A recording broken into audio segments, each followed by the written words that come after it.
भगवान विष्णु को शयन कराया जाता है और वह कार्तिक शुक्ल एकादशी को जागते हैं। चातुर्मास का जो व्रत होता है इस एकादशी से प्रारंभ होता है। जो मनुष्य ब्रह्मचार्य का पालन कर चातुर्मास का व्रत करते हैं वह विष्णु भगवान को प्रिय होते हैं। शिवलोक में उनकी पूजा होती है। सर्व देवता उनसे नमस्कार करते हैं। ब्राह्मणों को भोजन करा दक्षिणा से प्रसन्न करें। गोमों का दान कर अवश्य करें और खीर के साथ मिलाकर जो श्रवण दान करते हैं वह भोग व मोक्ष दोनों प्राप्त करते हैं। गरीबों के लिए गोपी चंदन का दान देने से भगवान प्रसन्न होते हैं। हल्दी के दान से गौरी शंकर जी को प्रसन्नता होती है और चांदी के पात्र में भरकर के हल्दी का दान देना वामन भगवान की प्रसन्नता के लिए। ब्राह्मणों को दही का भात का भोजन लगाना चाहिए।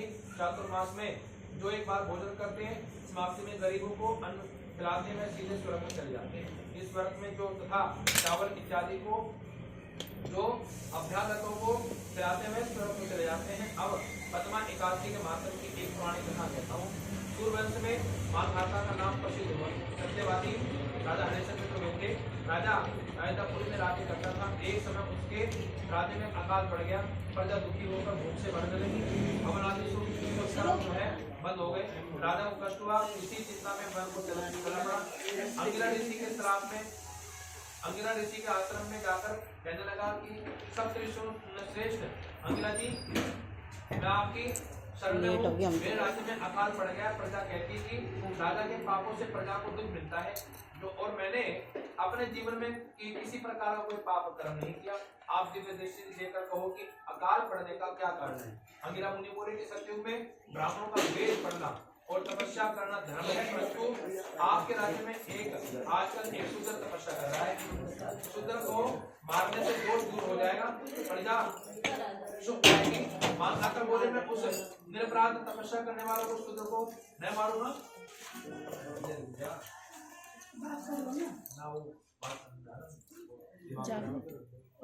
प्रजा सुख पाएगी। मानधाता बोले मैं उस निरपराध तपस्या करने वाले शूद्र को नहीं मारूंगा। आप इस कष्ट से छूटने का कोई सुगम उपाय बताओ।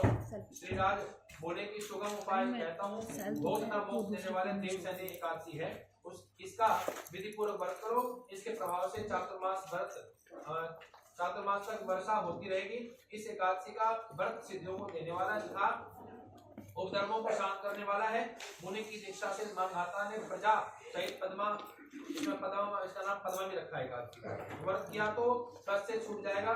इसका मातम पढ़ने या सुनने से अकाल मृत्यु का भय दूर हो जाता है। आज के दिन तुलसी का बीज पृथ्वी में या गमले में बोया जाए तो महान पुण्य होता है।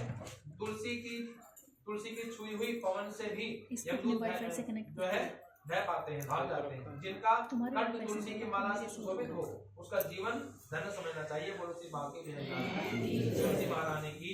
श्री कृष्ण गोविंद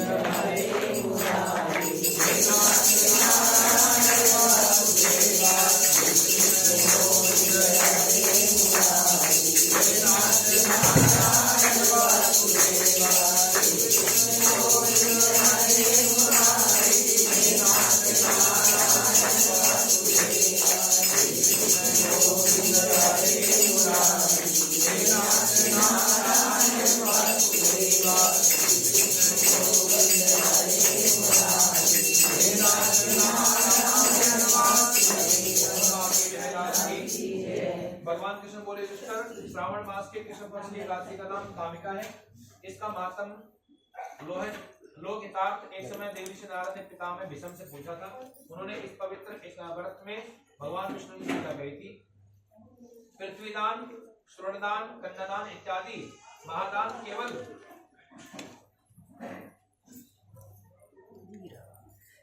महादान के फल विष्णु भगवान की पूजा का फल अधिक है।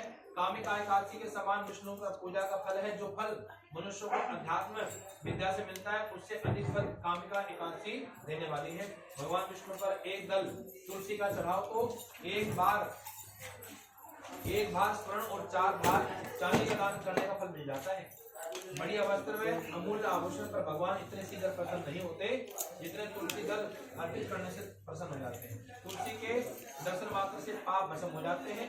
भगवत चरणों में जो तुलसी दल अर्पित करता है उसे अवश्य मुक्ति मिल जाती है। इस माता को सुनने से मनुष्य यशस्वी हो जाता है। मनुष्य बाप की जय नारायण।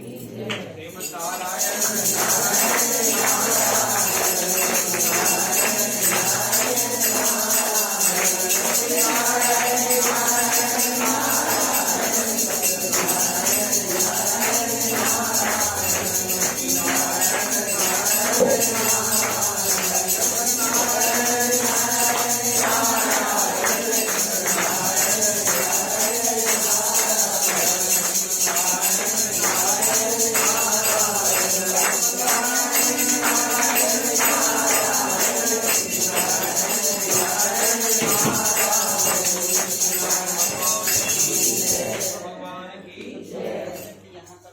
श्रावण मास के शुक्ल पक्ष की एकादशी का नाम पवित्र है। यह पुत्र की इच्छा पूर्ण करने वाली है, मतलब पुत्र भी देने वाली है और पुत्र की इच्छा को भी पूर्ण करने वाली है।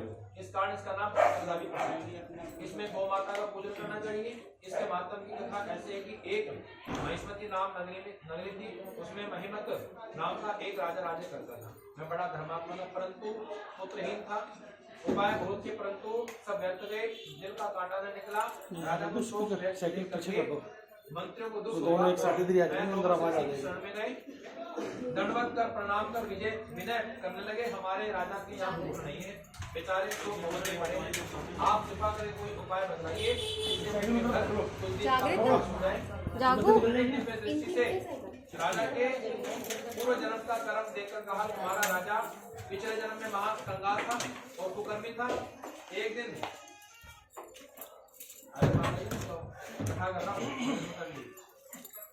एक गांव से दूसरे गांव में घूमा करता था। एक दिन घूमते घूमते उसे कहीं जल न मिला और न अन्न मिला। दूसरे दिन एक सरोवर मिला, वहां पर एक प्यासी गौ जल पीने के लिए आई। उसने लाठी मारकर भगा दिया। उस महापाप में तुम्हारा राजा जो है निसंतान हुआ इसी पाप में। और इस दिन में भूखा प्यासा रहा, रात्रि को चलते चलते जागरण भी हो गया। भूखा था, भगवान को समर्पण कर भोजन मांगता था। उस दिन श्रावण शुक्ला एकादशी व्रत उसने भूल से कर लिया, परंतु वह दूध पुत्र और धन वाले पुत्रदा एकादशी थी। उसके प्रभाव से राजा को राज्य मिला और जो गो के श्राप से उसे निसंतान कर दिया। यदि आप लोग प्रजा सहित श्रावण मास के शुक्ल पक्ष की एकादशी विधि सहित व्रत करो तो और फल अपने राजा को अर्पण कर दो तो निश्चय ही उसके घर पुत्र उत्पन्न होगा। व्रत की विधि यह है कि गौ का पूजन करना, उनको मधुर जल और मधुर फलों से प्रसन्न कर द्वादशी के दिन उन्हें पेट भर लड्डू और पूरी इत्यादि मिष्ठान का भोग लगाना। उनका आशीर्वाद और पुत्रदा एकादशी का महात्म कर एक दोनों समान है। मुनि की शिक्षा से मंत्रों ने प्रजा सहित और राजा के परिवार सहित पुत्रदा एकादशी का व्रत कर रात्रि को कीर्तन किया और गौओं का पूजन किया तो पुत्र रसन प्राप्त हुआ। बोलो श्री वासुदेव बिहारी की।